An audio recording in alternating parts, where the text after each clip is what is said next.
안녕하세요. 매번 사연을 듣기만 하다 이렇게 글을 적어보려니까 조금 쑥스럽네요. 저는 한 번의 이혼 후 재혼에 성공한 30대 중후반 여성이랍니다. 요즘은 결혼이라는 제도에 대해서 참 다양한 의견들이 있는 것 같아요. 저처럼 결혼을 2번이나 결심하게 된 사람이 있는가 하면 아예 결혼에 부정적이신 분들도 있으시고요. 어떤 분들은 이혼을 한 후에 결혼 자체에 회의감이 생겨서 혼자 사신다고 들었어요. 사실 저는 지금도 결혼이라는 것에 마냥 긍정적이지는 않답니다. 지금이야 결혼부터 이혼까지 해보았으니 더 당당히 말할 수 있죠. 원래 이런 건 경험자가 더 잘하는 것이니까요. 저는 이혼하고 나서 제 인생에 결혼이라는 단어가 다시 끼어들 줄은 몰랐어요. 그런데 사람 일이라는 게 늘 제 마음대로 되지 않더니 이제는 제 마음조차 제 마음대로 되지 않더라고요. 결국 지금의 남편을 만나 생각이 또 한 번 바뀌었네요. 현재는 어찌저찌 또 한 번의 결혼식을 마치고 신혼생활을 하는 중이랍니다. 워낙 자상한 사람이고 저의 모든 걸 이해해주는 사람이라서 이 사람과 함께할 미래가 정말 궁금하고 기대가 돼요. 시부모님도 너무나 따뜻하신 분이라서요.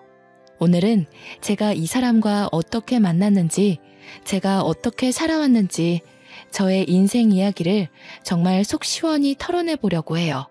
궁금하시지 않나요? 재밌게 들어주시면 감사하겠습니다.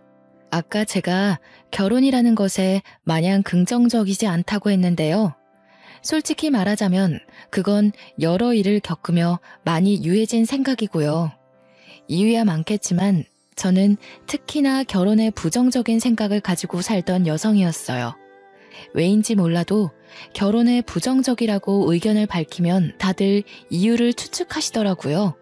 조금 뻔한 대답이 될 수 있기는 한데 가장 큰 이유는 제가 이혼 가정에서 자랐기 때문이에요.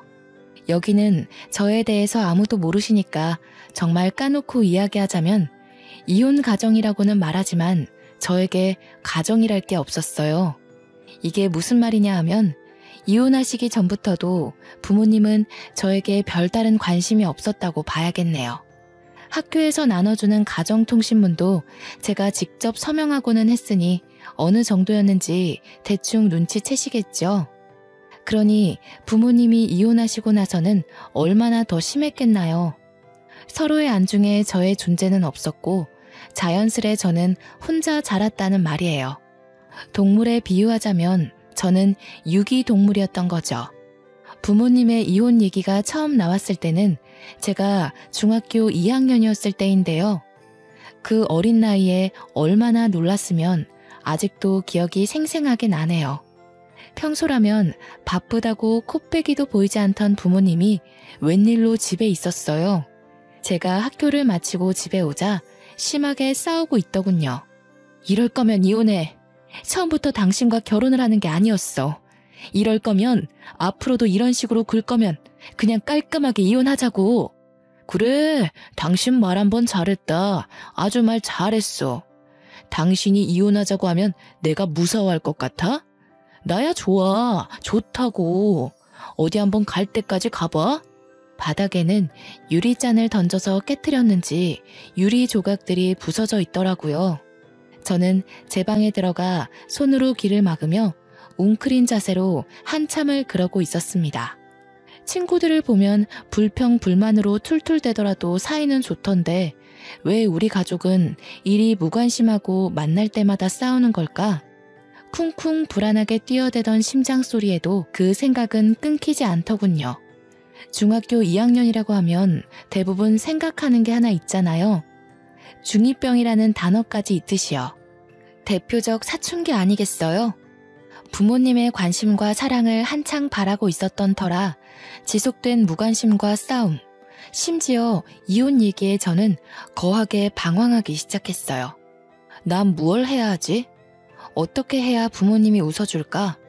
내가 뭘 한다 해도 알아주기나 할까? 다들 나한테 관심 없을 것 같은데. 진짜 이혼하면 나는 누구랑 살지? 이런 생각이 머릿속에 가득 차고 말았죠. 관심을 구걸하고 알아서 체념하고 불안한 미래를 점치고 여러 마음이 소용돌이치듯 절 태풍의 눈으로 몰아가더라고요. 결국 전 가출을 결심하게 되었습니다.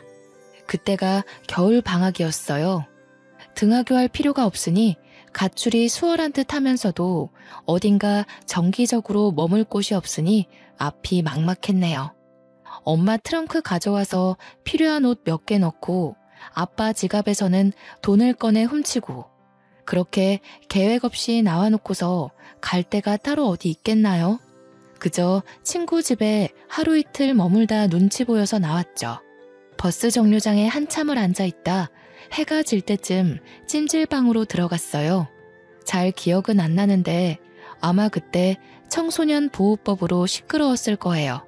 찜질방에 들어가긴 들어갔는데 밤에 쫓겨날까봐 밤새 남자 화장실에 몰래 숨어 있었거든요. 왜 남자 화장실이었냐면 찜질방 주인분이 아주머니셨어요. 아주머니는 여자 화장실을 주로 관리하시고 남자 화장실은 잘 안 들어가시는 듯 했어요. 남자 화장실은 아저씨가 아침에 주로 청소하는 것 같았고요. 낮에는 자고 밤에는 남자 화장실에 숨어있던 생활을 사흘간 반복하다 보니까 돈도 떨어지고 밤낮도 자연스럽게 바뀌더라고요. 원래 밥은 점심 지나 근처 식당에 나가 먹었는데 그때가 딱 손님도 없어 괜한 눈치도 안 보이고 아침부터 낮까지 자다 일어나곤 했으니까 그 시간이 적기라 생각했어요. 식당 가서 밥 먹는 것도 한두 번이었어야 했는데 중학생 2학년이 뭘 알았겠어요. 먹고 싶으면 먹었으니 당연히 제 수중의 돈은 점점 가벼워지더라고요. 급기야 국밥 한 그릇 사 먹을 돈이 없어서 찜질방에서 파는 삶은 계란 몇 개로 하루를 버텼네요. 조금 웃긴 건 그렇게 돈이 없는 와중에도 식혜는 필수였답니다. 목이 막히니까요. 버티고 버티며 그날 밤도 똑같이 찜질방 로비에서 미리 가져다 놓은 만화책을 들고 남자 화장실에 들어가 삶은 계란을 먹고 있었어요. 식혜는 이미 다 마셔서 쌀알만 밑바닥에 깔려 있었고요. 이제 마지막 남은 삶은 계란 하나를 까서 아껴 먹겠다고 야금야금 먹다가 반쯤 오기로 절반 정도는 한 입에 삼켰는데 삼키자마자 이게 뭐지? 싶더라고요. 잘못 삼킨 건지 숨이 턱하고 막히니 얼마나 무서웠는지 본능적으로 뭔가 잘못됨을 느꼈습니다. 숨이 막히는 도중에도 누군가의 도움이 절실하다는 걸 깨달았어요. 급하게 화장실 문까지 걸어가서 문을 두드리며 살려달라고 도움의 신호를 보내려 했어요. 문을 두드리면 누구라도 오지 않을까 싶어서요. 문고리를 잡고서 문을 열고도 싶었는데 문고리 잡기조차 쉽지 않더라고요. 시야가 점점 흐려지고 다리에 힘이 풀리기 시작하는데 이대로 이렇게 계란 먹다 죽는 건가 싶었네요. 꺽꺽거리면서 반은 포기 상태로 어쩔 줄 모르고 몽롱해져 가는데 때마침 남자 화장실 문이 열리더니 누군가 들어오는 것 같더라고요. 얼마 안 있어 누군가 제 몸을 흔들기도 하고 세우기도 하고 풀려가는 제 눈을 들춰보기도 하고 이것저것 확인해보는 듯 했어요.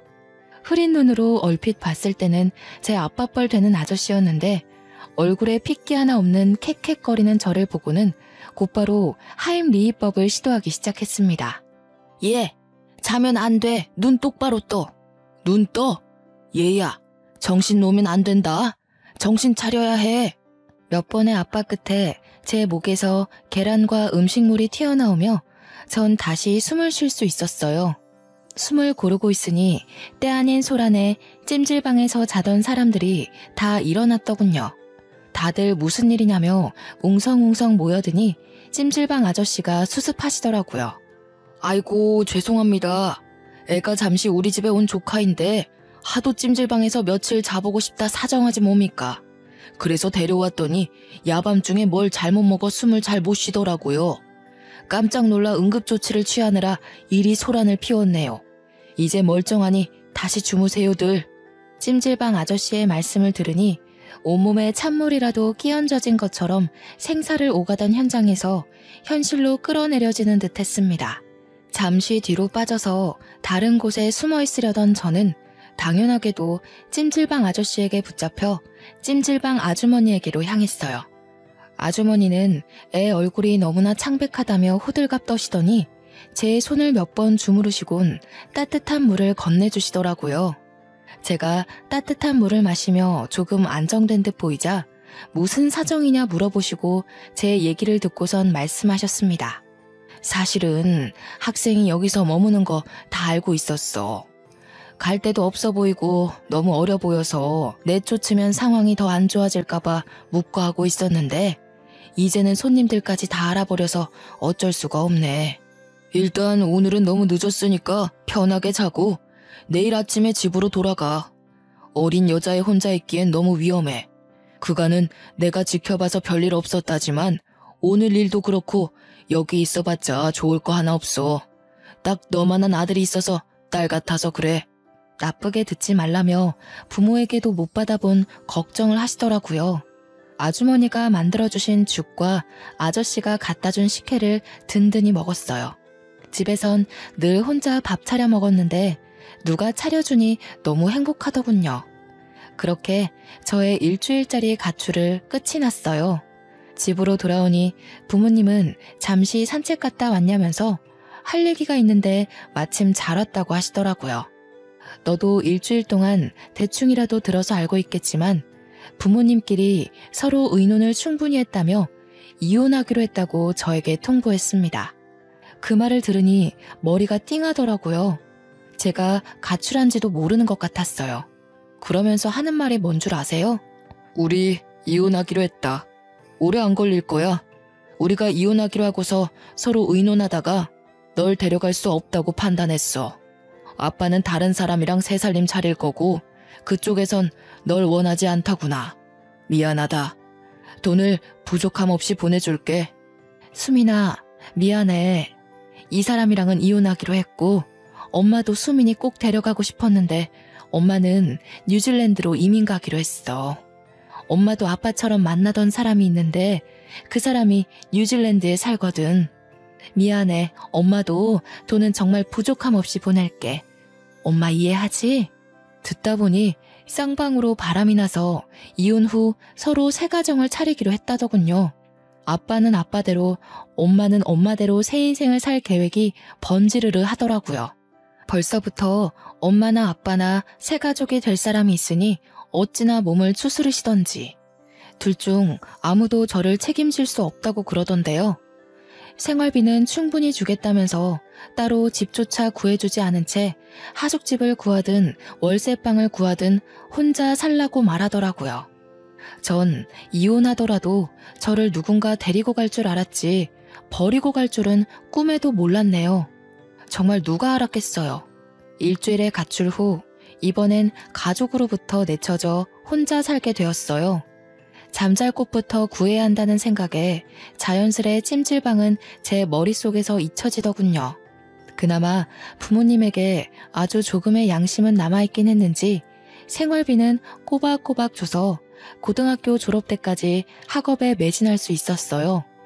그마저도 여유롭게 준 것은 아니었고 제가 성인이 되자 알아서 살라며 연락조차 끊겼지만요. 이른 나이부터 홀로 서기를 해야 했던 저는 불안감에 열심히 공부했고 그래서 서울에 있는 유명 대학에 장학금 받고 입학했답니다. 성인이 되고 나서는 정말 일에 치여 살았어요. 생활비에 기숙사비에 돈을 많이 벌어야 했거든요. 아르바이트에 과외에 대학 생활을 병행하면서도 그 와중에 성적 유지도 해야 했고요. 그렇게 시간이 없어서 정신없이 바빠서 그랬던 것일까요? 저는 아르바이트 하는 곳에서 한 남자를 만나는 지금 생각하면 정말 미련한 짓을 하게 됩니다. 그 남자는 프랜차이즈 카페 점장이었고 저와는 10살 차이였어요. 제가 아르바이트생으로 들어올 때부터 잘해주더라고요. 솔직히 별로라 생각했던 사람이라도 나에게 꾸준히 잘해주는 모습을 보면 어느새 경계심 풀고 친하게 지내게 되잖아요. 호의를 굳이 저기로 받아들이지 않으니까요. 저도 그랬습니다. 그 남자뿐 아니라 같이 아르바이트 하던 동료들과 적당히 친해졌을 때였어요. 아르바이트생 전체 회식을 한다고 하더라고요. 저는 피곤하기도 하고 집에서 조금이라도 쉬고 싶어서 안 가려고 했는데 말하다 보니 회식에 참석하는 걸로 분위기가 형성되더군요. 결국 참석해 1차, 2차까지 쭉 달리는데 눈 뜨고 보니 그 남자와 저 이렇게 둘만 남아 술을 마시고 있었고 저는 술에 취해 누군가에게라도 기대고 싶었는지 제 입으로 저의 인생사를 술술 다 말하고 있었어요. 그 남자는 저의 사정을 다 듣고 나자 그 후부터는 밥을 사주고 싶으니 같이 먹자며 따로 약속을 잡으려 하더니 영화 티켓을 누군가에게 받았는데 같이 보러 가지 않겠냐고 하면서 저를 작정하고 꼬시더라고요. 어릴 때부터 혼자 살아서 많이 외로운 와중에 계속 잘 대해주고 꼬시는 사람이 있으니까 제 마음은 점차 그 사람에게로 기울었어요. 지금 생각해보면 와, 진짜 왜 그랬을까 싶어요. 정말 어려서 세상 물정 모른다는 게 이런 거구나. 지금 생각하니 그렇네요. 어리고 외롭고 가족도 없어 보이니 다루기 쉬웠겠죠. 제가 대학을 졸업하자마자 그 남자는 본인 부모님을 만나러 가자고 하더라고요. 별 생각 없이 만나자 하니 만나러 갔었는데 그 남자 부모님은 그 만남을 결혼 전 인사로 알고 계시더군요. 뭐라 의견도 못 내고 청혼도 못 받고 그냥 그 남자가 이끄는 대로 끌려가 결혼을 하게 되었네요. 프로포즈도 따로 없이 번갯불에 콩 구워 먹듯 그렇게 한 결혼이라서 당연히 결혼 생활이 마음에 들 리가 없었어요. 그래도 이 남자만한 사람은 없다고 생각을 하고 있었는데 아니나 다를까 그 남자는 결혼을 하고 나자 태도가 완전히 달라지더라고요. 꼬실 때는 그렇게 간이라도 떼어줄 듯 굴더니 결혼 후에는 제 간을 떼서 먹으려 하더군요. 시댁에서는 제가 이혼 가정에서 자랐다며 원체 싫어하셨어요. 저야 허둥대더라도 아직은 어색해서 그러신 걸 거야. 나에게 익숙해지고 나에 대해 잘 알게 되면 달라지시겠지 생각하며 저를 싫어하시는 만큼 더 노력하려고 애썼어요. 처음으로 제가 이룬 가정이니 망치고 싶지 않았거든요. 시부모가 하대할수록 더 잘 보이려고 노력하는 며느리라니. 시댁 입장에서는 어찌나 우습고 만만해 보였겠어요. 유독 저에게 시집살이를 혹독하게 시키셨습니다. 시어머님은 매일 집에 찾아와 제가 만든 반찬 맛을 보시더니 하나 맛볼 때마다 저한테 그러더라고요. 아우 짜, 왜 이렇게 짜게 만들었대? 이거 만들 때 간 안 봤니? 누가 혼자 잘한 애 아니랄까봐 이렇게 티를 내네. 간을 보기야 보았는데요. 저도 그렇고 그이도 그렇고 저희는 좀 짜게 먹는 걸 좋아하더라고요. 그래서 좀 짜게 느껴지실 수 있어요. 뭐? 어디서 말대꾸야? 너희들이 좋아하니 나는 그냥 입 다물라는 거니? 아무리 짠 걸 좋아하더라도 이렇게 짜게 만들면 안 되지. 내 아들이 이런 걸 먹고 산다는 게 난 정말 믿을 수가 없다. 너 주말마다 내 집으로 와. 내가 좀 가르쳐야겠다. 시어머니의 말씀에 기껏 음식을 배우러 시댁에 가도 다른 며느리와 비교하면서 저를 늘 후려치시더라고요. 첫째 며느리는 대기업 다니면서 매일 안부 전화에 선물까지 사오던데 얘는 어떻게 된 게 살갑게 굴지를 못하니? 이제 막 대학교를 졸업해 취업 준비를 하는데 돈이 충분치 않은 건 당연한 거 아닌가요? 계속되는 시어머님의 구박에도 저는 시어머님 생신 때 제가 할 수 있는 선에서 선물을 준비해 드렸어요. 아이고, 이걸 선물이라고 사온 거니? 쟤 좀 봐라. 아무리 돈도 없고 센스도 없다지만 요즘 누가 이런 싸구려 제품 쓴다니? 어른 없이 자라서 보는 눈이 많이 떨어진다 얘. 웬만하면 이혼하고 싶지 않았기에 참으려고 노력했어요. 시간이 지나면 익숙해지면 조금씩 나아지겠지 싶었어요. 그런데 제가 참으면 참을수록 제가 참을 수 있는 한계를 시험이라도 하듯 점점 심해지더군요. 하루는 시어머님한테 전화가 왔어요. 예, 내일 김장해야 하니까 내일 아침 일찍 새벽 5시까지 집에 오렴. 할 거 많으니까 마음 든든히 먹고. 그때 한창 취업 준비하느라 토익 시험과 각종 자격증 시험 준비 중이었는데요. 한숨이 깊게 나왔지만 해봐야 할 것은 다 해봐야겠다 싶어 다음날 아침 일찍 새벽 5시에 시댁에 도착했어요. 도착하기는 도착했는데 이게 웬걸 문이 잠겨 있는 거예요. 문을 두드려도 벨을 눌러봐도 응답이 없었어요. 계속 문을 두드리면 새벽이라 누군가 무어라 할 것 같았기에 서성거리며 고민하다 일단 비밀번호를 입력해 시댁에 들어갔어요. 들어가니 배추가 얼마나 많은지 아주 그냥 널려 있더라고요. 시어머님은 여전히 전화를 안 받으시고요. 시어머님은 잠시 나간 거라 치더라도 이렇게 배추가 많은데 다른 사람 아무도 없이 저 혼자 있는 게 너무 이상하다 싶었어요. 그래서 그냥 소파에 앉아 1시간을 꼬박 기다렸습니다. 기다리면서도 이게 뭔가 싶고 안 좋은 생각이 머릿속을 스쳐 지나갔어요. 설마 그렇게까지 시어머님이 악독한 사람은 아닐 거라 믿고 싶더라고요. 그런데 안 좋은 예감은 틀리질 않더라고요. 설마 했던 것이 사람을 잡더군요. 시어머니께 전화가 와서 왜 전화했냐고 하시길래 오늘 김장하는 거 아니었냐고 오라 해서 왔는데 왜 집에 안 계시냐고 여쭈었죠. 예의 없이 새벽부터 전화하더니 시부모 여행 간 것도 모르니? 가족여행 와서 집에 없지 뭐. 나 집에 갈 때까지 네가 김장 좀 해놓으렴. 네? 어머님, 그게 무슨 말씀이세요? 저 자격증 공부하다가 시간 내서 온 건데 이러시면 어떡해요. 여행이라뇨. 그럼 저를 왜 부르셨어요? 처음부터 저 혼자 김장 다 하라고 부르신 거였어요? 어린 것이 보는 눈만 없는 줄 알았는데 눈치도 없네. 왜 불렀겠니? 늙어서 온몸이 쑤시는데 내가 다 하련? 며느리인 네가 할 수도 있는 거지. 난 여행 갔다 올 테니 김장 다 해놓아라. 갔다 와서 간 볼 거니까 대충 하기만 해봐. 정말 말도 안 되잖아요. 혼자 김장을 하라니 이런 시집살이는 듣도 보도 못했어요. 저 혼자 먹을 김치도 아니고 이 많은 걸 혼자 도대체 어떻게 해요. 그것도 직접 전화까지 해가며 불러드리더니 저런 태도라뇨. 전화를 끊고 허탈하게 앉아 밖을 바라보는데 내가 지금 여기서 뭐 하는 건가 싶었어요. 거실 창 너머로 동트며 노랗고 빨간 햇빛이 쫙 깔리는데 분하기도 하고 슬프기도 하고 눈물이 나더라고요. 한참을 방만 바라보며 울다가 결국 이혼을 결심했습니다.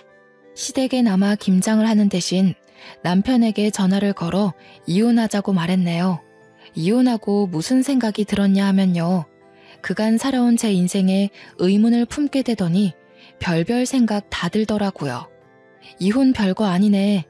부모님도 이혼하더니 나도 이혼을 했구나.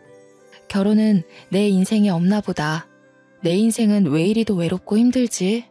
그렇게 혼자 감정에 매몰될 뻔했지만 구사일생이라고 할까요? 면접을 봤었던 한 회사에 합격해 입사하게 되었어요. 자격증 취득 전에 넣었고 꽤 규모가 큰 중견 기업이라 큰 기대를 하지는 않았는데요. 예상치 못한 합격이라 그런지 마음이 술렁거리는 상황에도 기쁘긴 하더라고요. 그 이후부터는 온 신경을 쏟아붓고 매달릴 곳이 회사 하나뿐이라 정말 처절하게 매달렸던 기억뿐이네요. 일이 없으면 더 달라고 더 배우겠다고 신입 때부터 그러고 다녔어요. 그러다 보니 어느 순간 야망이 가득한 신입이라는 별명도 생기더라고요. 워낙 열정적으로 배우며 회사의 모든 시간을 바쳐서 그런지 회사 사람들과의 관계도 무난했네요. 입사하면서부터 시간이 참 정신없이 지나갔는데 그렇게 바쁜 게 오히려 저에게 필요했어요. 실제로 도움이 되더군요. 집에만 오면 바로 골아떨어져 따로 생각할 시간이 없었으니까요.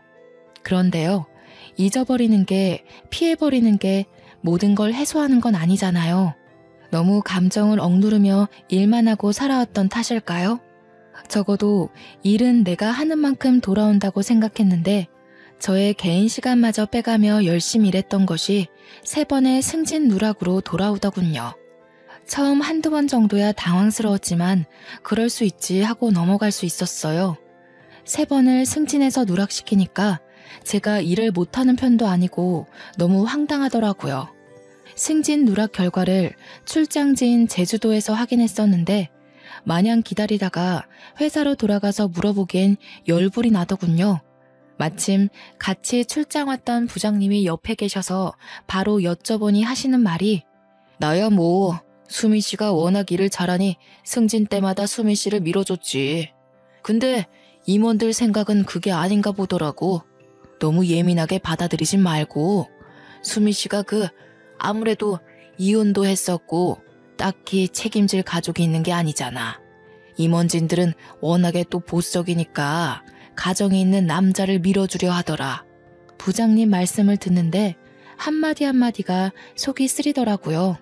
부장님은 본인이 힘이 없어 미안하다며 위로를 해주시려 했는데 딱히 위로가 되지는 않았어요.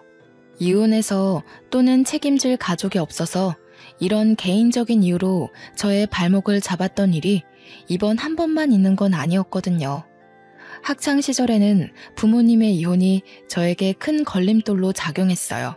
지금이야 이혼이 흔해졌다지만 제가 학교에 다닐 때까지만 해도 아니었던 터라 부모님이 이혼했다 하면 선생님들부터가 편견에 가득한 시선으로 저를 바라보곤 했어요. 시험에서 성적이 조금이라도 안 좋게 나오면 쟤도 그렇게 노력하더니 이혼 가정이 내는 어쩔 수 없네 라는 식으로요. 시간이 지나 극복했다고 생각했는데 직장 생활에서조차 되풀이되다니. 심지어 학창시절 땐 시선뿐이었지 이건 뭐 여자라서 책임질 가족이 없어서 이혼해서라니. 저는 저를 책임지고 있는데요. 정말 무슨 상관이죠? 도대체 언제가 되어야 이런 차별적인 것에서 벗어날 수 있을까 싶었네요. 일하던 중이라 제대로 감정을 풀지도 못한 채 출장을 끝내고 제주도에서 집으로 돌아오는 날이었어요. 김포공항에서부터 운전을 하며 집으로 가는데 찜질방 간판이 보이더라고요. 내일 주말이겠다. 저기서 몸을 좀 녹일까 하다가 찜질방이라고 하니 문득 옛 생각이 나더군요. 충동적으로 차를 돌려 오랜만에 고향을 한 바퀴 둘러보기로 했어요. 늦은 밤 김포공항에서 출발해 고향에 도착하고 보니 새벽이더라고요. 배는 고프고 잠은 오고 일단 뭐라도 좀 먹고 싶어서 문 연 음식점을 찾아보는데 근처에 햄버거 집이 하나 있더군요. 일단 배가 너무 고프니 햄버거를 포장해 간단하게 먹고서는 보이는 아무 데라도 들어가 잠이나 자야겠다 생각하고 갓길에 차를 잠시 세워두고 갔다 왔죠. 봉투를 달랑이며 차를 향해 걷는데 처음엔 꿈꾸는 줄 알았어요. 분명 제가 햄버거를 사러 갈 때까지만 해도 차 하나 없는 텅텅 빈 도로에 사람 한 명 없었거든요.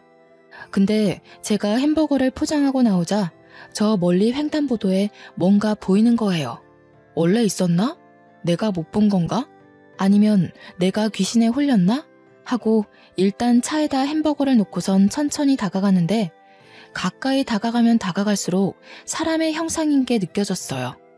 아저씨에서 할아버지 그 애매한 나이대의 아저씨였는데 깜깜한 새벽에 모르는 사람이 제 앞에서 피를 흘리며 쓰러져 있는 걸 보니까 잠도 확 깨고 정신이 아찔하더군요.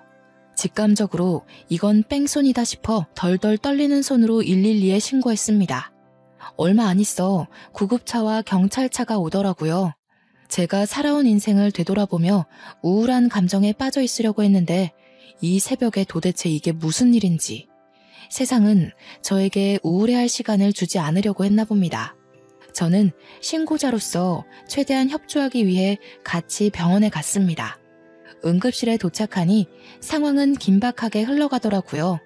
아저씨는 바로 수술이 필요한 상황인 듯 주변이 분주했고 아저씨의 소지품을 통해 신분을 조회하고 가족에게 연락하느라 바쁜 듯 보였어요. 머뭇대며 근처를 맴도니 저보다 어려 보이는 경찰관이 말을 걸어주더라고요. 신고자분 맞으시죠? 사건 조사에 협조 부탁드립니다. 뺑소니 사건으로 신고하셨는데 직접 목격한 것인지요? 아니요. 제가 햄버거를 사러 잠시 갓길에 차를 세웠는데요. 포장하고 오니 저 멀리 횡단보도에 사람이 쓰러져 있더라고요. 가까이 다가가니 뭔가 뺑소니 사고 같길래 바로 신고했어요. 네, 알겠습니다.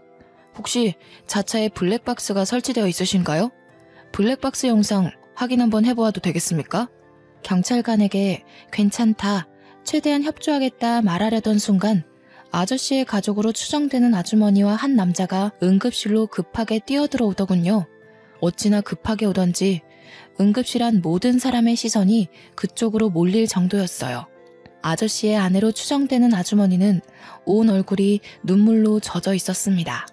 아주머니는 병원 접수대에 무어라 말을 하시더니 아저씨가 수술실로 들어갔다는 걸 아셨는지 어쩔 줄 몰라 하며 아들로 추정되는 남자의 손만 붙잡고 계셨어요. 남자는 그런 아주머니의 손을 꼭 붙잡고 경찰관을 향해 다가오시더라고요. 경찰관은 그 남자의 얼굴을 보자마자 눈을 동그랗게 뜨더니 남자를 향해 거수 경례 후 아는 척을 하더군요. 딱 보니까 그 남자도 같은 경찰인 것 같더라고요. 남자는 수고한다며 경찰관의 어깨를 툭 치고는 경찰관에게 상황 설명을 자세히 들었고 곧 옆에 있던 제게 고개를 숙여 정중하게 인사했습니다. 신고자분 맞으시죠? 정말 감사합니다. 덕분에 제 아버지가 늦지 않게 수술대에 올라갈 수 있었습니다. 신고해 주시고 조사에 최대한 협조해 주셔서 정말 마음 깊이 감사드립니다. 그러고선 능숙하게 제 블랙박스 영상을 잠시 확인하겠다며 양해를 구하고는 블랙박스를 돌려보기 시작하더라고요. 아주머니는 그런 남자 옆에서 머물며 저의 손을 꽉 잡으며 저에게 연신 고맙다는 인사를 하셨어요. 솔직히 제가 한 것에 비해서 감사 인사를 과하게 받는 느낌이라 민망하기도 하고 뿌듯하기도 하고 복잡 미묘했네요. 다행히 저의 블랙박스에 뺑소니 사고가 노골적으로 찍혀 있더라고요. 조금이라도 멀거나 가까웠다면 못 찍었을 각도로 정말 미세하게 오른쪽 위 구석에 사고 영상이 찍혀 있었네요. 제가 직접 목격한 것도 아니라서 혹여나 블랙박스에도 사고 영상이 안 담겨 있으면 어떡하나 내심 걱정을 했었는데요. 그런 제 걱정을 날려버리기라도 하는 것처럼 결정적 정보마저 보이더라고요. 정말 잠시 갓길에 차를 세워둔 거라 헤드라이트를 켜뒀었는데요. 그 불빛에 뺑소니 사고를 내고 도망가려던 차가 제 차 쪽으로 다가와서 제 블랙박스 각도를 확인하는 듯한 움직임이 있었어요. 처음엔 빛이 번져서 번호판이 안 보이는 듯 하다가 뺑소니 차가 제 차에서 멀어지며 번호판이 확실하게 보이더군요. 그로부터 대략 한 달 뒤, 그 남자로부터 전화가 왔어요. 늦게 연락드려 죄송합니다. 덕분에 제 아버지 수술이 무사히 끝나서 오늘 퇴원하셨답니다. 뺑소니 범도 덕분에 수월하게 잡았고요. 감사 인사를 드리면서 밥 한 끼 대접하고 싶은데 이번 주 토요일 괜찮으신가요? 정말 다행이네요. 퇴원 축하드려요.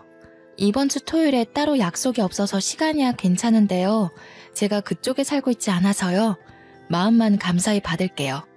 제 아버지 생명의 은인이신데 밥 한 끼 대접할 수 있게 해주세요.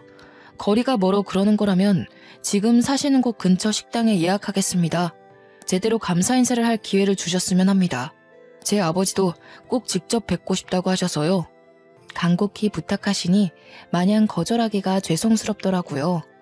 그렇다고 저는 서울에 사는데 이제야 막 퇴원한 환자를 모시고 서울까지 그 먼 거리를 올라오라고 하기에도 못하고요. 결국 서울과 제 고향 그 중간쯤에 위치한 한정식 식당에서 만나 뵙기로 했네요. 그렇게 토요일 식당에 도착하니 먼저 와 계시더라고요.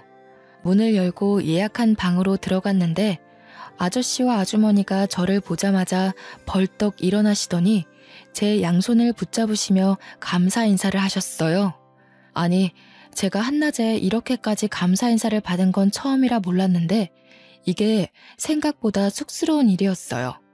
손을 내저으며 아니에요, 다행이에요 하며 자리에 앉는데요. 그때 그 응급실에서는 이런 생각할 여유가 없어 몰랐는데 왜인지 모르게 아저씨와 아주머니가 어디선가 뵌 것 같은 낯선 기분이 들더라고요. 내 착각인가? 싶어 일단 밥을 먹으며 대화를 이어갔어요. 맛있더라고요. 여러 얘기를 하던 중 아저씨와 아주머니가 찜질방을 운영하셨다는 말에 순간 하고 예전 가출했었을 때의 기억이 머릿속을 스쳐 지나가더군요. 정말 혹시나 하고서 여쭤보았어요. 예전에 찜질방을 운영하셨다고 하셨잖아요. 그거 그 동네에서 하셨던 건가요? 저 정말 혹시나 싶어 여쭈는 건데 혹시 예전에 한 학생을 구하신 적 있지 않나요? 응? 그렇지요. 그 찜질방 터가 희한했는지 이이가 몇 번 그랬던 적이 있네요. 근데 그건 왜 물어보시나요? 저의 뜬금없는 질문에 잠시 저를 빤히 바라보며 생각에 잠기셨던 아저씨가 문득 그러고 보니 걔 중에 제일 기억나는 여학생이 있었다고 말을 먼저 꺼내시더라고요. 정말 어린 학생이었는데 가출이라도 했는지 며칠 동안 찜질방에 머물더군요. 불량 청소년 같아 보이지는 않고 질에 찔렸는지 밤마다 남자 화장실에 숨어 있어서 더 눈길이 갔죠. 걱정되는 마음에 하루는 얘기 좀 해보려고 남자 화장실에 들어갔는데 숨이 막히는지 컥컥거리면서 창백하게 질려있더라고요. 아, 그 학생 머물 거면 당당히 좀 머물지.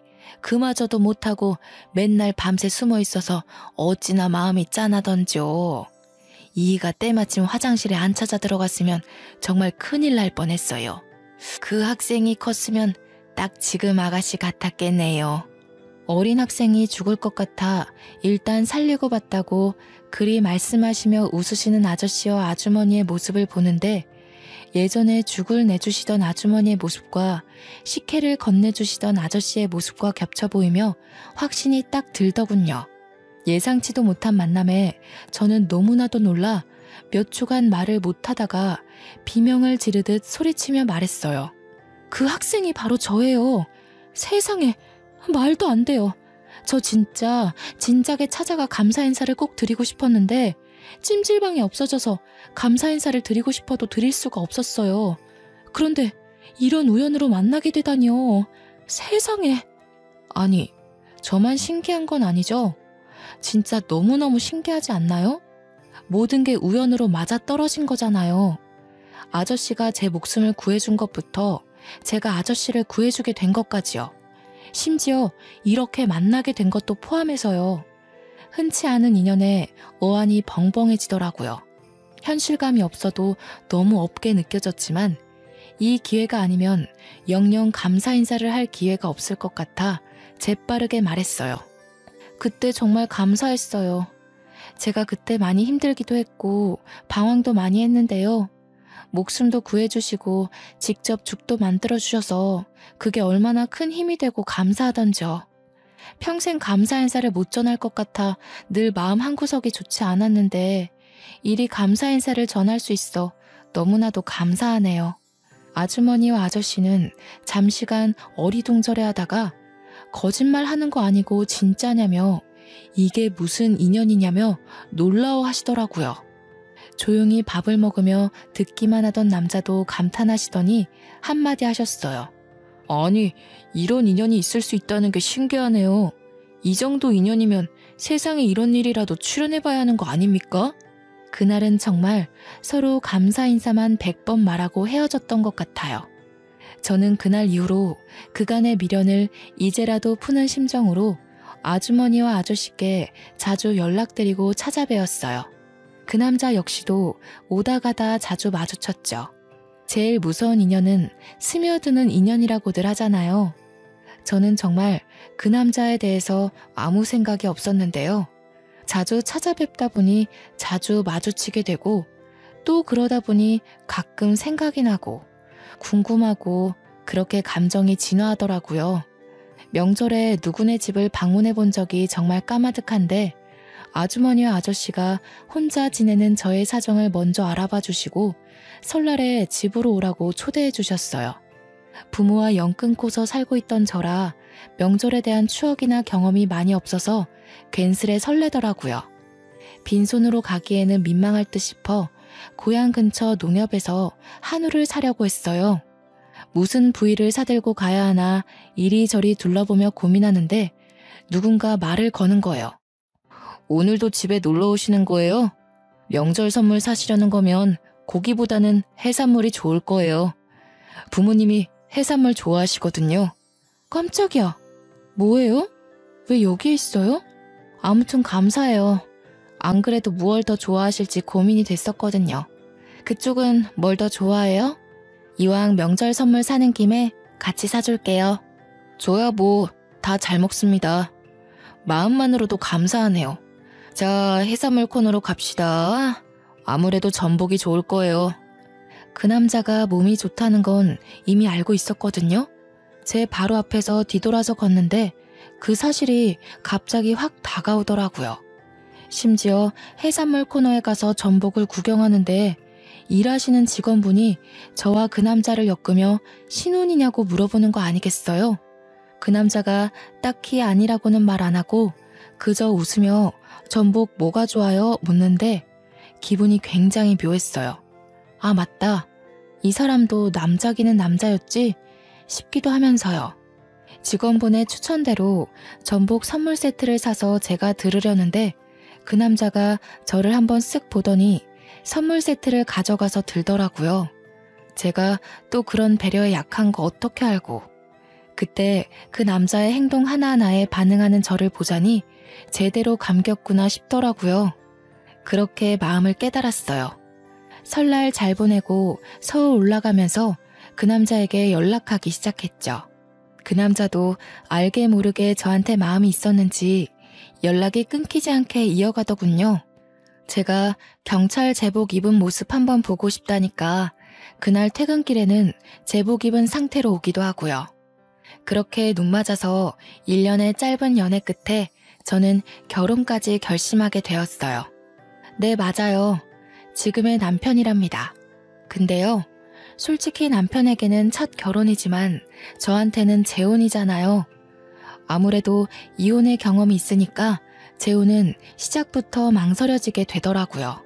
그런 제가 답답했는지 남편은 뭐가 걱정이냐면서 대놓고 물었고 저는 대답했죠. 당신도 알겠지만 나 이미 결혼도 해봤고 이혼까지 했잖아. 당신이랑 결혼하게 되면 아주머니도 아저씨도 내 시부모님이 되는 건데 지금처럼 편하게 못 지낼까봐 무섭고 그래.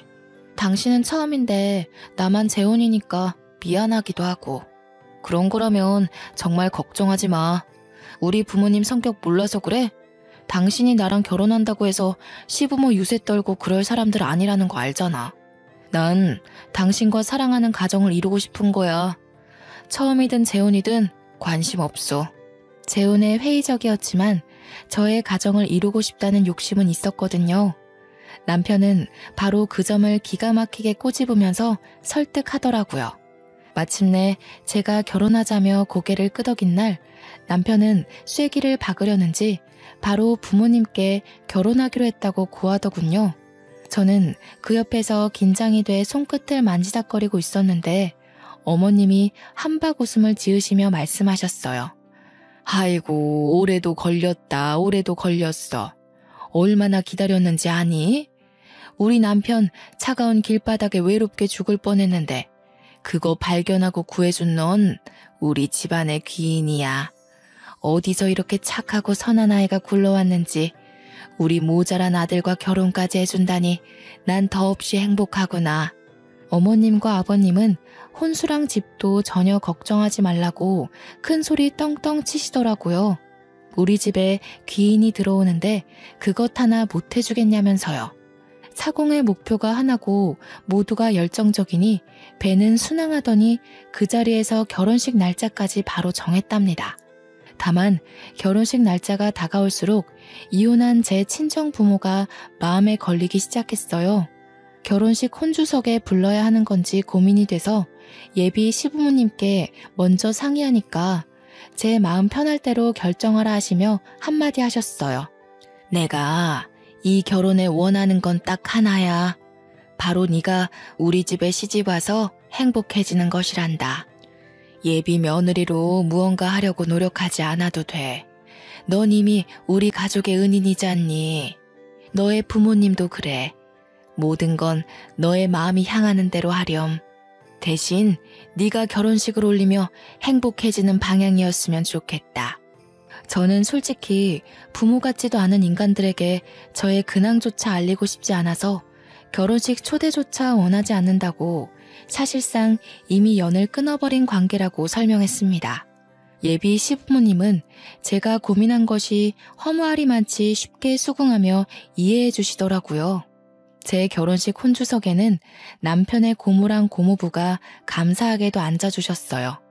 저는 이렇게 시부모님의 사랑을 듬뿍 받으며 결혼식을 올렸고 신혼집도 시댁과 걸어서 10분도 안 걸리는 집으로 구했어요. 신혼집으로 이사 오며 이직도 같이 알아보다가 좋은 기회를 잡게 되었어요. 전 회사에 비해 꿀리는 회사도 아닌데 직급도 하나 올리고 연봉도 꽤 받으며 행복한 이직까지 성공했네요. 지금의 시부모님은 정말 저를 사랑하고 아껴주시는 게 느껴져요. 이혼하기 전에 저였다면 미쳤다고 시댁과 그리 가까이 사느냐 했을 텐데요. 제가 자발적으로 신혼집을 시댁과 가까이 구한 건 아무래도 이유가 있겠죠. 어머님은 매일 제가 좋아하는 반찬을 하나씩 만드셔서 신혼집에다 갖다 주셔요. 아버님은 식혜를 새로 만들 때마다 갖다 주시고요. 두 분이서 나란히 우리 부부의 냉장고를 열심히 채워주십니다. 친부모에게 효도하고 지내면 복이 들어온다던데 저에게 해당되는 말은 아니었나 봐요. 생각해보면 저는 그 말과는 반대로 친부모와의 관계를 끊어내고 나서야 다음 모든 것이 잘 풀리기 시작한 것 같거든요. 처음 찜질방 사장님 부부를 만났을 때만 생각해도 그래요. 그때 친부모와 함께 멀쩡하게 잘 살았으면 만날 일이 없지 않았을까요? 결과론적인 생각일 수도 있지만 그때 친부모가 저를 방치하지 않고 각자의 삶을 택하지 않았더라면 저는 가출을 결심하지 않았을 거라 생각하거든요. 그렇지만 결론적으로 친부모는 저를 방치했고 각자의 삶을 택함으로써 제가 가출을 결심했고 그 덕분에 이런 인연을 만나게 되었다는 것이 정말 신기해요. 계란에 숨 막혀 어쩔 줄 몰랐던 저의 목숨을 살려준 아저씨의 은혜를 제가 죽기 전에 갚을 수나 있을까 생각하곤 했는데 10몇 년이 지나고 나서 뒤늦게 조금이나마 은혜를 갚을 수 있을지 누가 알았겠어요. 지금까지 제가 겪어온 과정과 인생을 보면 처음에는 좋고 싫었던 것들이 어느 순간 반대되어 있는 걸 많이 겪었거든요. 인생사 어떻게 될지 모른다는 말이 이런 뜻이었구나 싶기도 하더라고요. 저 이제는요, 과거는 과거인 채로 두려고 해요.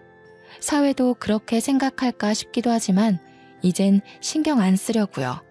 지난 날은 지난 날로 겪었던 힘듦은 뒤로 한 채 현재의 삶에 더 집중하기로 했어요.